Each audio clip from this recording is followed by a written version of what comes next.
Listo, pues. Entonces, pues yo soy Miguel Ángel Herrera, soy ahorita interno de 11 semestre de la Universidad de los Andes, ahí en la Fundación de Santa Fe de Bogotá. Y hoy vengo a darles una charla como a grosso modo, más o menos de generalidades y como para orientarse un poquito en el tema de embriología urogenital, pues también teniendo en cuenta que es un tema también bastante extenso y un poco complejo. ¿Listo? Entonces, para iniciar, importante definir que el sistema urogenital se puede, digámoslo así, que dividir en dos sistemas grandes desde la parte funcional, que es primero el sistema urinario y segundo también el sistema genital. Y tener en cuenta que en ambos casos vamos a tener pues el sistema urinario femenino y masculino y el sistema genital masculino y femenino. Independientemente de que hagamos esta división, por cuestiones también de la exposición y también de la embriología, tanto el sistema urinario como el sistema genital, pues van a salir embriológicamente hablando del mesodermo intermedio, que es algo que ya les voy a hablar un poquito más adelante, ¿listo? Entonces, voy a iniciar primero con el sistema urinario, ¿listo? Este va a iniciar su desarrollo alrededor del día 16 a 18, es decir, más o menos al final de la segunda semana y al comienzo de la tercera semana. En este momento, el embrión va a atravesar un proceso que se conoce como la gastrulación. La gastrulación se define, o como para que se entienda más o menos, como el proceso en que se van a formar las tres capas germinales del embrión. ¿Estas cuáles serían entonces? En la gastrulación vamos a tener primero la capa germinal del ectodermo, que usualmente nos da pues lo que es la piel y el sistema nervioso. También la capa de, el endodermo, que pues puede revestir el tubo digestivo y la parte respiratoria. Y finalmente el mesodermo, que es el que se va a situar entre los dos, como pueden ver acá en la imagen de la derecha. Importante para nosotros, o bueno, para ámbitos de esta revisión, que tengamos en cuenta el mesodermo, porque este también va a tener una subdivisión aparte de las tres divisiones de la gastrulación. El mesodermo se va a dividir primero en el mesodermo paraxial, eh, que pues más o menos va a formar todo lo que es músculos, vértebras. También se va a dividir en el mesodermo intermedio, que pues va a ser, como lo dice el nombre, valga la redundancia, la posición más intermedia. Y finalmente el mesodermo lateral. El lateral va a contribuir a cosas como puede ser corazón, eh, pericardio y demás. Importante, entonces, mesodermo y específicamente mesodermo intermedio. ¿Por qué? Porque el mesodermo intermedio va a ser la fuente, pues básicamente, de la embriología del sistema urogenital. ¿Listo? Del mesodermo intermedio se va a desprender tanto el sistema urinario como el sistema genital.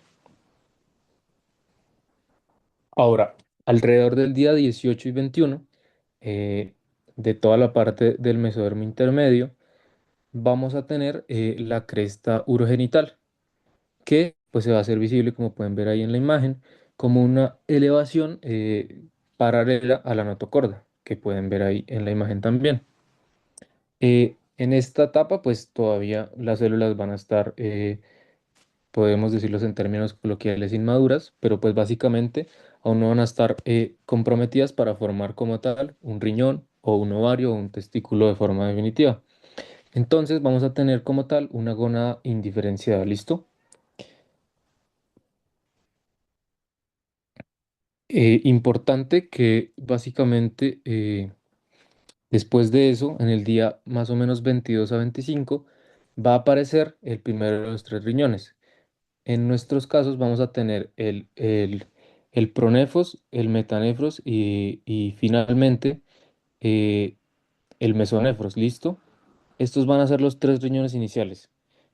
Primero vamos a tener entonces en el día más o menos 22, 23 o incluso 21, dependiendo de cada caso, la aparición del pronefros. Entonces, en el pronefos como tal es importante tenerlo en cuenta porque básicamente pronefos significa, en términos generales, antes del riñón. Este, pues no va a tener como tal una función muy importante en nuestro organismo.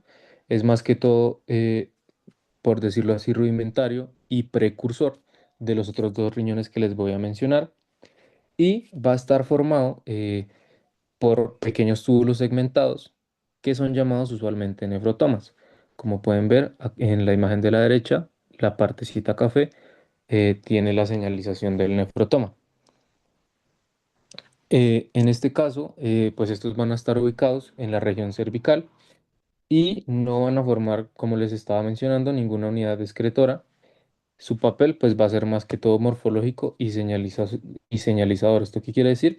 Pues nos van a servir de guía para la formación del siguiente sistema. ¿Listo? Inmediatamente después, abajo del pronefros, aquí ya pueden ver una vista un poco más general. Los rojitos serían lo que les estaba mencionando del pronefros, de los cuerpos cervicales del pronefros, y lo azul vendría siendo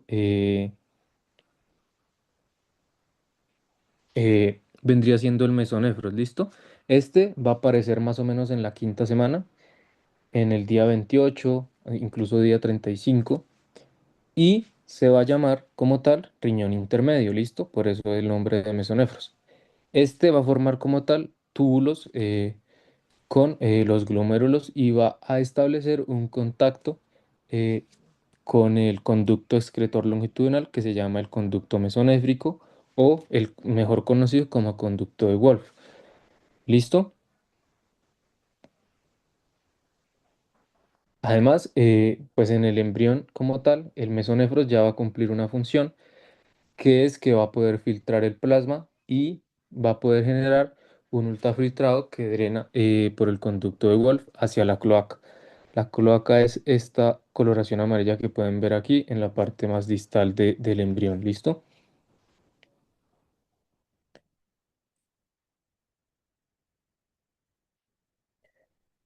Posteriormente, el mesonefros pues nos va a funcionar, pero nos va a funcionar solo de manera transitoria. ¿Listo? Y su valor e importancia embriológica está básicamente en que el varón o pues el género masculino va a tener partes de los túbulos del mesonefros y del conducto del mesonefros que se transforman en porciones del aparato reproductor. Por ejemplo, los túbulos más proximales del mesonefros al riñón pueden ayudar a formar todo lo que es los conductillos eferentes y demás estructuras, que igual más adelante les voy a hablar también. Mientras que en el caso del conducto de Wolff, este usualmente se va a diferenciar en el epidídimo, en el conducto de frente y en el conducto eyaculador, junto con también las vesículas seminales. ¿Listo? Todo esto bajo las influencias de andrógenos de las hormonas masculinas que más adelante también voy a mencionar. Al mismo tiempo que está pasando esto que les estoy mencionando, con la aparición del pronefros y el mesonefros, entre la semana 4 a 7, también vamos a tener pues la cavidad terminal que les estaba mencionando donde va a drenarse, que es la cloaca. Esta pues va a comenzar a dividirse mediante la formación del tabique urorectal. ¿Listo? ¿El tabique urorectal qué es? Pues el tabique urorectal básicamente es la lámina del mesodermo, es decir, la lámina del mesodermo intermedio que se va a proyectar hacia esta protuberancia de la membrana cloacal. ¿Listo? Esto pues va a crecer específicamente hacia abajo y nos va a separar la cloaca en una porción anterior que va a ser el seno urogenital y una porción posterior que va a ser el canal anal o el recto primitivo. Esto es muy importante porque el seno urogenital es el que nos va a dar lugar a la vejiga y bastante gran parte de la uretra, ¿listo? Mientras que el conducto anal, es decir, es la otra separación, pues nos va a dar parte al recto y al canal anal. Y pues en caso de que, por ejemplo, esta separación, esta aceptación fallara, pues pueden aparecer patologías como puede ser una fístula entre el recto y la vejiga o entre el recto y la uretra o malformaciones complejas también. Ya durante la cuarta a la séptima semana también, la cloaca, como les mencioné, pues se va a dividir en el seno urogenital y la región anterior en el conducto anal. Pero importante aquí también tener en cuenta que el tabique urorectal va a ser la capa pues del mesodermo que va a estar ubicada entre el conducto anal primitivo y el seno urogenital. Esto es importante porque esta punta del tabique va a ser la que nos va a dar origen al cuerpo del periné, que básicamente es un sitio de inserción de varios músculos perineales. Y se van a poder distinguir tres porciones del seno urogenital. Primero la porción superior y más grande, que esa es la que nos va a corresponder como tal a la vejiga urinaria. Y esta vejiga pues va a estar comunicada primero al alantoides. ¿Listo?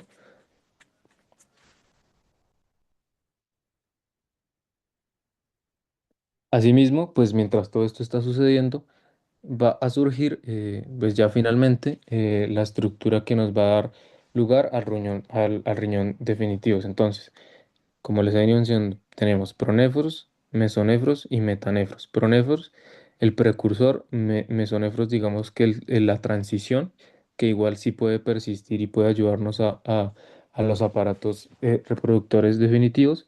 Y finalmente el metanefros, que sí es considerado como el riñón definitivo. Esta formación del metanefros pues va a depender específicamente de la interacción de dos elementos importantes que podemos ver aquí en la imagen. El primero es la yema uretral y el segundo es el blastema metanéfrico. La yema uretral básicamente es una evaginación que van a hacer desde el conducto mesonéfrico y va a avanzar hasta el blastema metanéfrico. Y el blastema metanéfrico va a ser un acúmulo de células mesenquimales que van a estar citadas caudalmente. Como pueden ver aquí en la imagen, está la yema ureteral y el blastema metanéfrico. Cuando hay una interacción de estas dos partes es cuando se puede formar el riñón definitivo. ¿Listo? Porque ninguno como tal por sí solo puede formarlo. La yema lo que va a inducir básicamente es al mesénquima a condensarse y diferenciarse en nefronas. Y a su vez, mientras la yema hace esta inducción al mesénquima, eh, el blastema metanéfrico va a ayudar a que la yema siga ramificándose rápidamente. Este proceso, ¿cómo se va a llamar? Ese proceso se va a llamar la inducción recíproca epitelio-mesenquímica. ¿Esto qué quiere decir?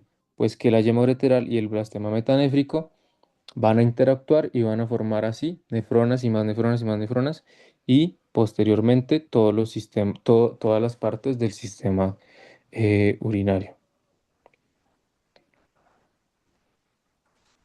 Entonces, como les estaba mencionando, los conductos colectores del riñón definitivo se van a formar a partir de la yema, ¿listo? Y la yema lo que va a hacer es penetrar el tejido metanéfrico. Ahí la yema se va a dilatar y va a formar primero la pelvis renal primitiva, como lo pueden ver ahí en las figuras A, B y C. ¿Listo? Después de formar esta pelvis renal primitiva se va a dividir en porciones craneal y caudal, que van a ser las porciones que nos van a formar los futuros cálices mayores y cálices, eh, principalmente los cálices mayores, ¿listo? Y cada uno de estos cálices también va a formar dos yemas nuevas que van a penetrar también al tejido metanéfrico.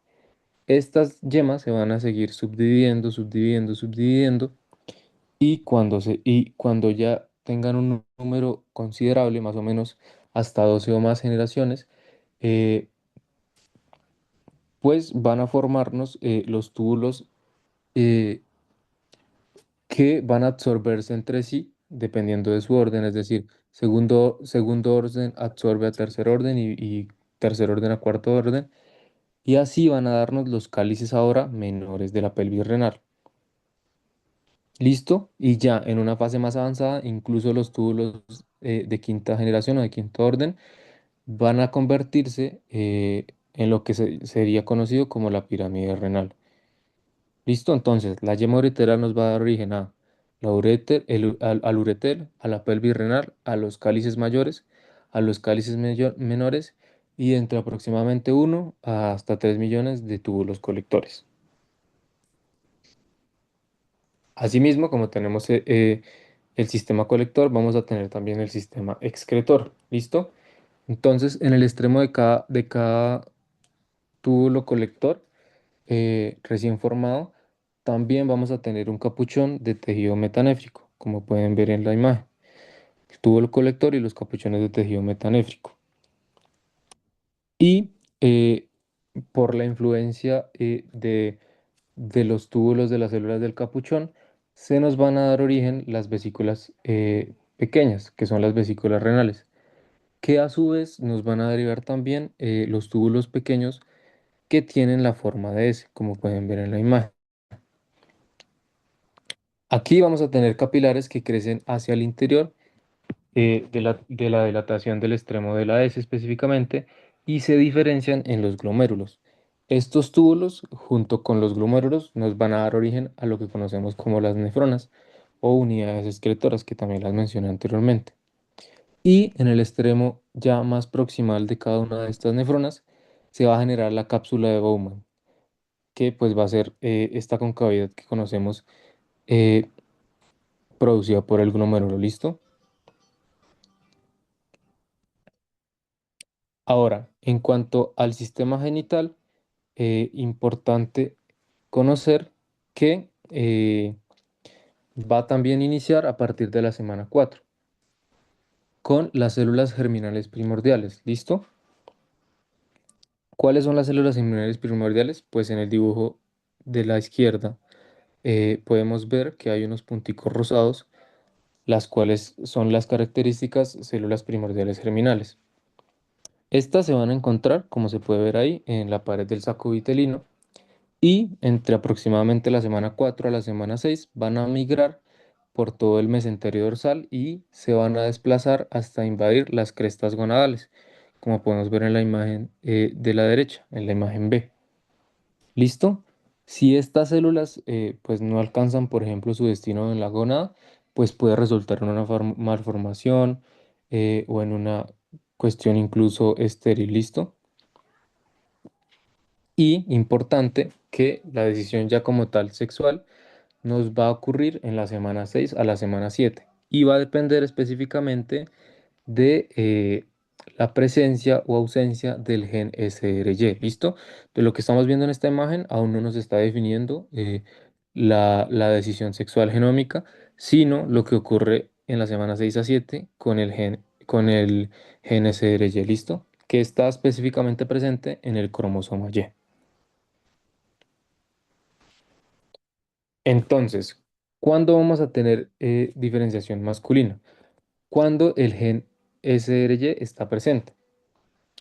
Este gen SRY se va a expresar en las células de la gónada indiferenciada y va a activar una cascada que nos va a inducir a SOX9.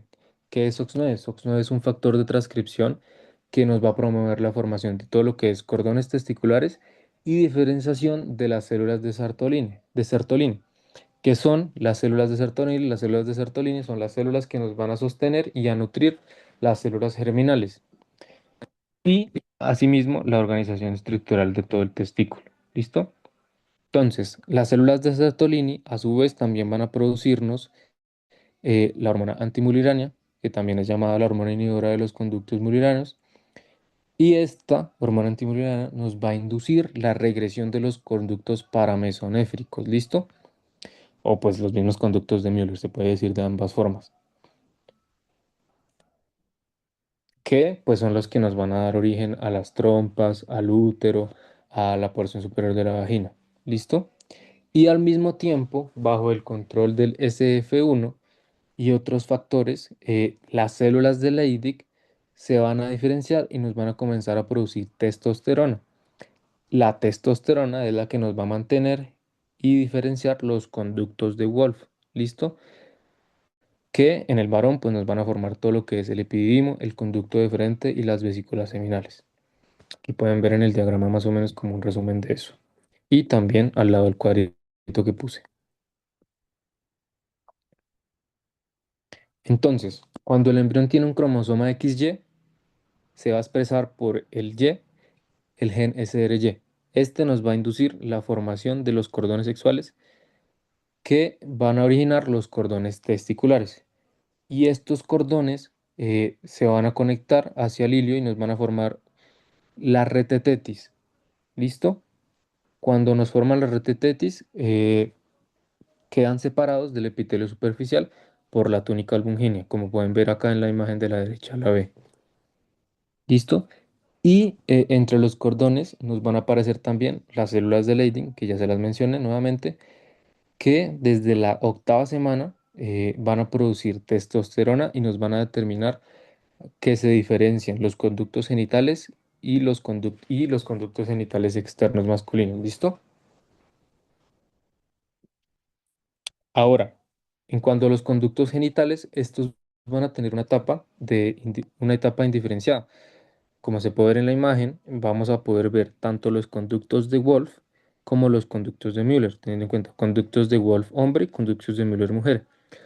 Podemos ver en la imagen que los conductos están con el color naranja y con el color azul. ¿Listo? En esta etapa aún van a estar presentes ambos conductos. ¿Listo? Pero cuando se activa el gen SRY, se va a inducir la formación de los testículos por los conductos de Wolf. ¿Listo? Entonces, las células de Sertolini van a comenzar a producir, nuevamente vuelvo y lo repito, la hormona antimulleriana que va a provocar que los conductos paranesonéfricos o los conductos de Müller se generen por completo casi, excepto un remanente que va a quedar que se llama el apéndice testicular. ¿Listo? Que pueden ver ahí en la imagen también en color naranjita. Y al mismo tiempo, la testosterona, producida pues por las células de Leydig, van a estimular el crecimiento de los conductos de Wolf. Y ese crecimiento de los conductos de Wolf es muy importante porque nos va a dar origen a todo el sistema de los conductos masculinos. ¿Listo? Entonces, se va a seguir extendiendo los conductos de Wolf y se van a conectar al retetestis y nos van a formar los conductillos eferentes, que son los que van a llevar los espermatozoides hacia el epidimio. ¿Listo? Otros túbulos que no se van a degenerar tampoco, van a dejar vestigios y se van a llamar también paradidimo. Entonces el conducto de Wolff se va a modificar y va a formar las siguientes estructuras. Primero, en la porción superior se va a volver el epididimo, como pueden ver en la imagen. En la porción más inferior va a formar la capa muscular que se va a convertir en el conducto de frente, que pueden ver también en la imagen. Y finalmente, cuando se une a la vesícula seminal, va a formar el conducto eyaculador.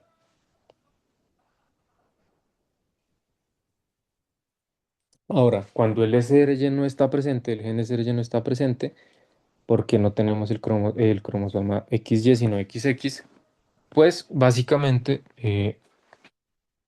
ya no vamos a tener a SOC9, sino que vamos a tener genes como puede ser el gen NWNT4 y RSP01, que van a promover la diferenciación ovárica y la formación de folículos.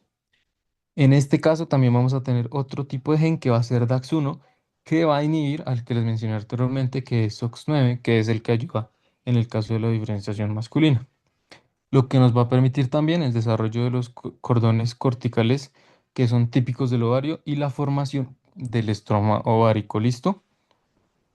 Además, en estos casos vamos a tener ausencia de la hormona antimulleriana, lo que significa que, como lo mencioné, los conductos de Müller nos van a persistir y pues van a formarnos todo lo que es trompas, útero y porción superior de la vagina, junto con pues también una ausencia de testosterona que nos va a conducir a que los conductos de Wolff se nos degraden. ¿Listo?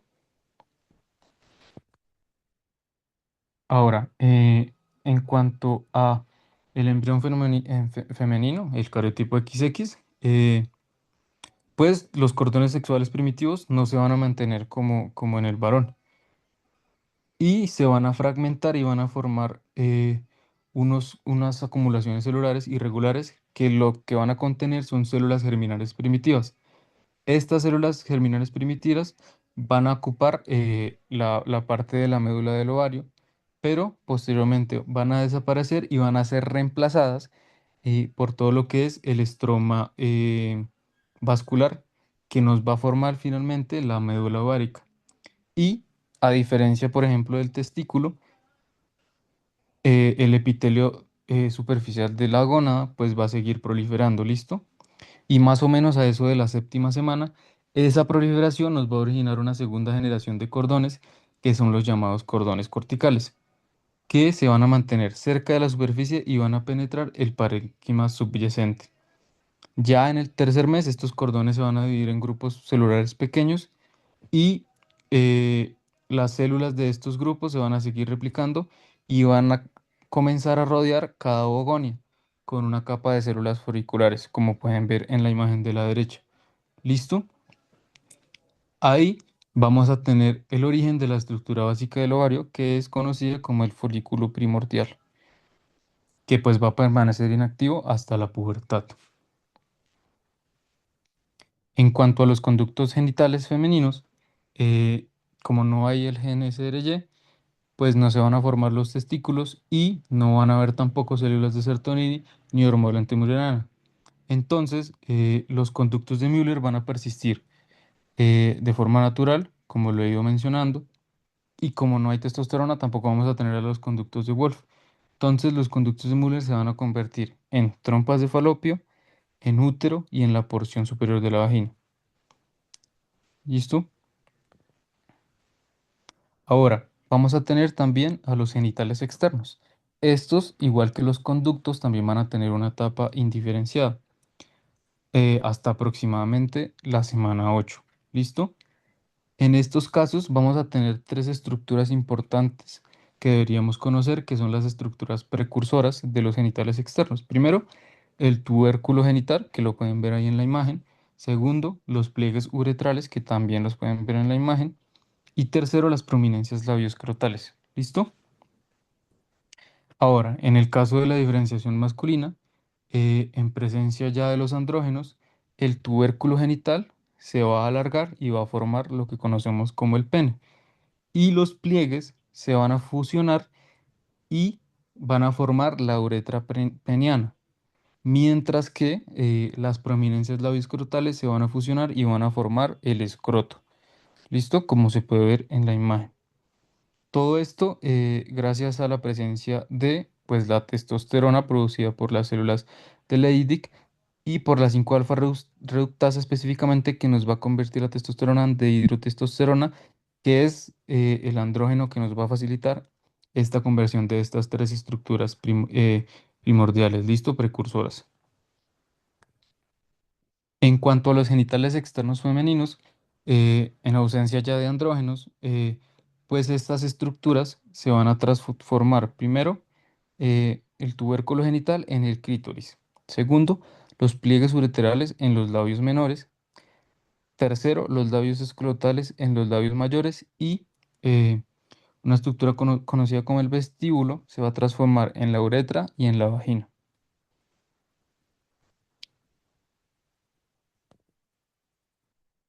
Y pues ya como para concluir, importante recalcar que más o menos al final de la gestación, hacia la semana 36 a 40, pues ya vamos a tener la anatomía del aparato genital bien establecida, con los riñones posicionados en todo lo que es el flanco lumbar, con irrigación pues permanente, con también la vejiga con un trígono definido, con las gonadas diferenciadas y, y todos los genitales externos también reconocibles. ¿Listo? Pero pues tener en cuenta que a pesar de que ya haya pasado todo ese tiempo, también van a seguir pues madurando todos los sistemas, tanto renales como genitales externos e internos. ¿Listo? Y estas fueron las referencias que usé, principalmente me basé en el Lagman. Espero más o menos que se haya entendido. Yo sé que es un tema un poquito complejo, pero pues traté ahí de hacerlo de la mejor forma posible y tampoco tan extenso.